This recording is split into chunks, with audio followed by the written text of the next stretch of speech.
The Great Resignation is upon us, and employers everywhere are scrambling to fill open positions and retain the employees they still have. There are so many experts explaining the many reasons for this mass migration upheaval, but from my experience as an executive coach, I know that one of the primary reasons that people leave jobs is the lack of professional development.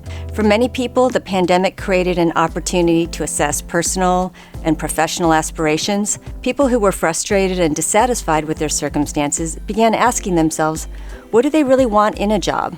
For many people, this means change and challenge.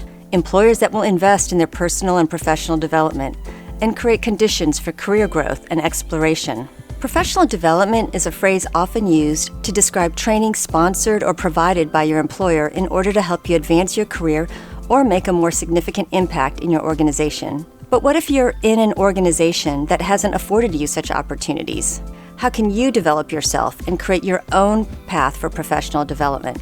As a coach, I have the privilege of working with motivated and highly capable people who are ready to carve out their own path and push themselves into new and challenging environments that will stimulate personal growth. You don't have to wait for an employer to notice you and develop you. You're not a lump of clay waiting for a potter. There are so many ways to take ownership of your own learning and growth, but it will require intentionality, sustained effort, and accountability.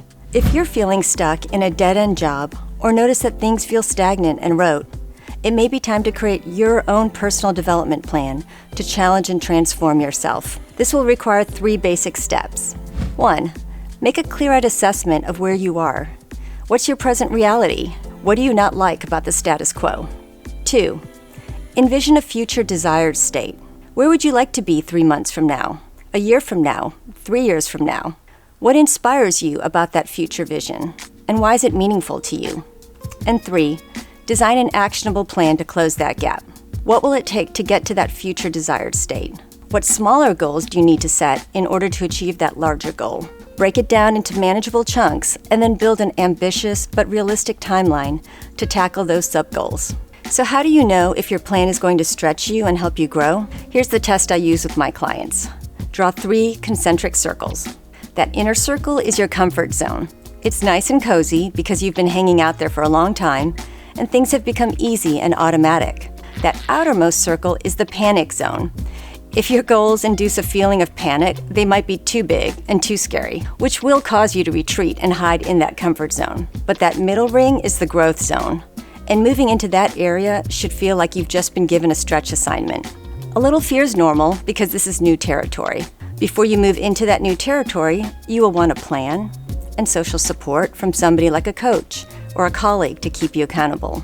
That growth zone will require learning new skills, gaining new knowledge, shedding your self-protective tendencies so that you can experiment and try out some new things. You will not get different results if you keep doing the same things.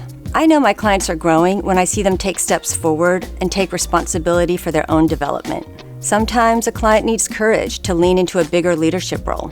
Sometimes a client is ready to let go of limiting beliefs that have sidelined them and limited growth. Sometimes a client charts an unconventional path by welcoming new ideas and saying yes to unusual opportunities.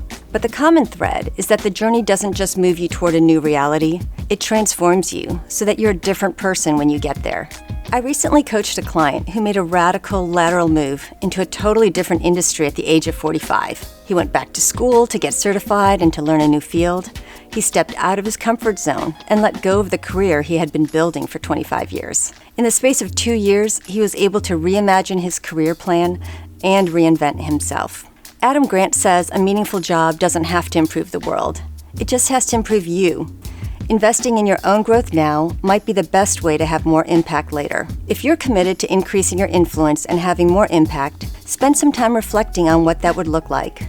Talk to your boss, share your vision with a trusted colleague, maybe hire a professional coach. Find a partner for the journey and then commit to taking the first small step.